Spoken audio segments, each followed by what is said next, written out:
The EU is planning to boost defence spending, requiring an estimated €500 billion over the next decade. CDU leader Friedrich Merz vows never to work with the AfD following last week's migration vote controversy. The European Union is aiming to strengthen its defence capabilities, requiring an estimated investment of around €500 billion over the next decade. Defence spending has grown by 30% since 2021, but in the current geopolitical climate, the bloc believes this is not enough. On Monday, the EU27 met to explore new ideas, with the aim of incorporating some into a future European Commission document. When you ask what the leaders want in the white paper, certainly proposals for these three levels: how to create fiscal space, how to create common funds to common projects, and finally, how to mobilize private financing to strengthen our defense industry. Creating more fiscal space, or in other words, relaxing the economic rules that force countries not to take on too much debt, is one of the main ideas on the table. The key to this lies with the European Commission, which could allow countries to spend more on defence. For extraordinary times, it is possible to have extraordinary measures, also in the Stability and Growth Pact, and I think we live in extraordinary times. So we will look as a Commission deeper into using much more flexibilities. They are optional possible with the Stability and Growth Pact for defence investment and defence expenditures. At a time when relying on allies is crucial, the EU27 gathered at a summit alongside their partners, including UK Prime Minister Keir Starmer and NATO Secretary General Mark Rutte. Leader of Germany's centre-right Christian Democrats, Friedrich Merz, says his party will never work with the AfD after being accused of breaking taboo by pushing through a motion on migration backed by the far-right party. Und ich kann den Wählerinnen und Wählern in Deutschland eines sehr klar und sehr deutlich versichern. Wir werden mit der Partei, die sich da Alternative für Deutschland nennt, nicht zusammenarbeiten. Vorher nicht, nachher nicht, niemals. Merz and his party drew widespread criticism last week after he put forward a series of strict migration policies to Parliament, one of which passed after it received support from the AfD. The move sparked protests across the country, with demonstrators accusing Merz of breaking Germany's unwritten post-Nazi promise to never pass any resolution with the support of far-right or nationalist parties. But Merz, who has been leading the polls ahead of the election on the 23rd of February, has rejected the criticism, claiming he is not seeking cooperation with the AfD, but merely putting forward tougher migration measures that are favoured by Conservatives. US President Donald Trump has agreed to a 30-day pause on tariffs against Canadian and Mexican imports after both countries agreed to take steps to strengthen border security and crack down on drug trafficking. The US and Mexican leaders announced the pause after what Trump described as a very friendly conversation. And they've agreed to put in 10,000 soldiers permanently, like forever, 10,000 soldiers at their side of the border and stop fentanyl and illegal aliens from coming into our country. They have a big incentive to do. Other than that, we've agreed to talk and consider various other things. We haven't agreed on tariffs yet, and maybe we will, maybe we won't. Later on Monday, Canadian Prime Minister Justin Trudeau reported a similar discussion with the US President, announcing that Canada would implement a $1.3 billion border enforcement plan and allocate additional resources to curb the flow of fentanyl. Announcement of the pause came just hours before the tariffs, which consisted of a 25% duty on all imports from Mexico and most from Canada, were set to go into effect. The threat of a trade war between the US and its two biggest trading partners had sent Wall Street into chaos on Monday.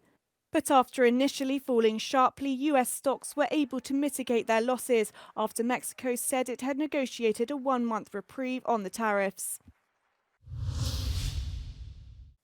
Staff at the US Agency for International Development have been told to stay out of its Washington headquarters after billionaire Elon Musk announced that President Donald Trump had agreed to shut the agency down. A notice sent to staff early on Monday confirmed the closure, with around 600 employees reporting they were locked out of the agency's computer systems overnight. President Donald Trump has since defended his plans to shut down the agency, insisting it's rife with fraud and run by radical left lunatics. We just want to do the right thing. It's something that should have been done a long time ago. It went crazy during the Biden administration. They went totally crazy what they were doing, and the money they were giving to people that shouldn't be getting it and to agencies and others that shouldn't be getting it. It was a shame. So they're tremendous fraud. Demonstrators gathered outside the USAID headquarters in protest against the move, while Democratic lawmakers vowed to act, slamming the agency's shutdown as illegal. Les demandes formulées sur de nombreux bancs pour l'éducation, pour l'écologie. Will the French Prime Minister François Bayrou's recently appointed government survive a no-confidence vote? After forcing this year's long overdue budget plan through Parliament without a vote on Monday afternoon, Bayrou now faces a no-confidence motion as early as Wednesday. A total of 288 votes are needed from MPs to successfully topple the government. And for the moment, it's the hard-left France Unbowed party that said that they will be putting forward two separate motions, one against the budget plan and another one against the social security budget. As a reminder, Bayrou's predecessor, Michel Barnier, was ousted in December after the far right and the left-wing coalition, the NFP, joined forces. However, this time the Socialist Party, part of the NFP, said on Monday that it has chosen not to vote against Bayrou just yet. The far-right National Rally Party told us that they're still hesitating, but that they will make a decision by Wednesday afternoon.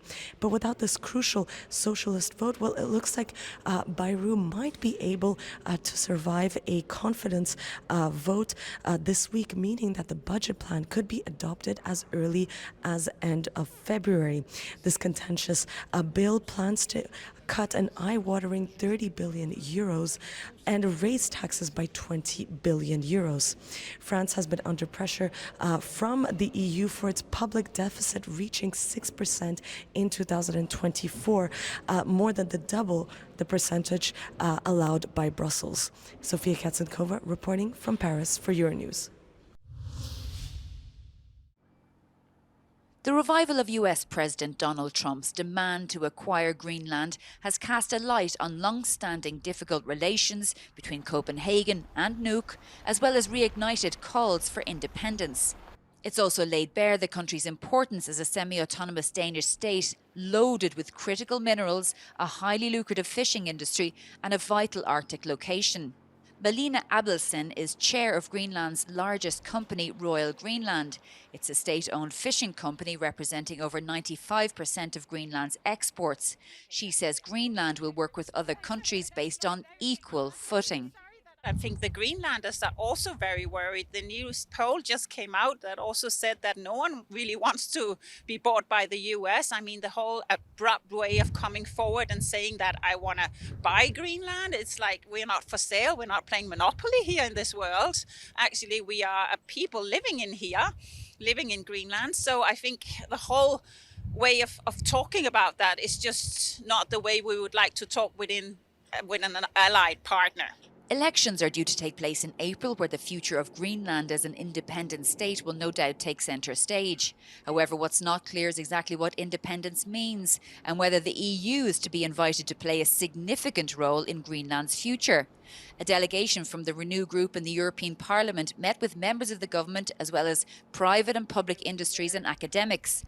They say Europe will stand by Greenland and respect its citizens' future aspirations. I do understand the desire to have more autonomy, but I also want to make clear that, I mean, even Denmark, even France, even Germany, no country nowadays can really talk about, you know, we can do everything on our own. We need to stick together. I wouldn't say that Denmark has been letting Greenland down, but probably we have not paid enough attention, and at least I do recognize the fact that, you know, being more eye to eye in the way that we talk together.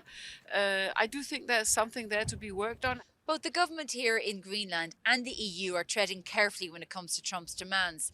They realise that America's overtures to resource-rich Greenland is spurring on the independence movement.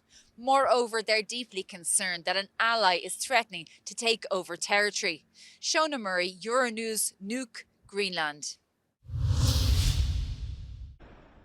Hundreds of people scrambled to leave the Greek island of Santorini by ferry on Monday after an increase in seismic activity raised concerns about a potential powerful earthquake. Local officials said 6 tremors whose magnitude exceeded 4.9 on the Richter scale were recorded on the island and off the coast of Amogos Islands. Authorities banned access to some seaside areas. Η σεισμική αυτή δραστηριότητα δεν θα πάψει να υπάρχει τις αμέσως επόμενες μέρες, θα διατηρηθεί αρκετές μέρες ακόμα, ίσως και αρκετές εβδομάδες. Δεδομένου ότι έχουμε να κάνουμε μια εξαιρετικά πολύπλοκη διαδικασία εξέλιξης του φαινομένου. The frequency of the quakes has worried residents. According to the University of Athens Seismological Laboratory, more than 280 earthquakes were recorded across Greek islands over the past 3 days. Santorini, a premier tourism destination, draws more than 3 million visitors annually to its whitewashed scenic villages.